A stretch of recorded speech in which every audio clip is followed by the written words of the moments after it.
Avec moi, les politiques publiques du handicap seront à visée émancipatrice, fondées sur les droits humains, pour en finir avec cette vision paternaliste et essentiellement médicale, comme le souligne le rapport de l'ONU à l'encontre de notre pays.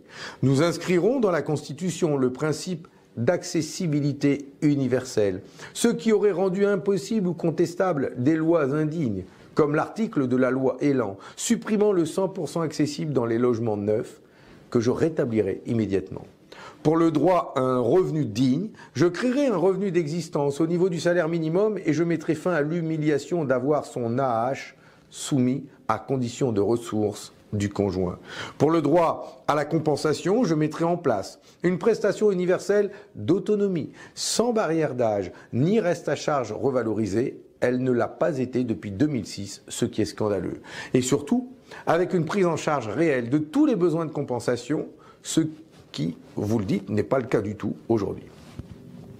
Grâce à la création d'un service public national de l'autonomie, il sera mis fin aux inégalités territoriales pour l'accès et le montant financier de ce droit. Car, en effet, aujourd'hui, alors que la loi de 2005 avait prévu un financement national de la compensation, on constate que l'État s'est défilé de ses engagements puisque la charge financière s'est déplacée vers les départements qui financent à 70% et l'État à 30%. Cela crée ainsi des inégalités inacceptables. Enfin, les MDPH seront dotés de moyens financiers et de moyens en personnel à la hauteur des besoins et de la tâche, pour un accueil et un traitement des dossiers qui ne rajoutent pas de la souffrance, comme c'est le cas encore trop souvent actuellement.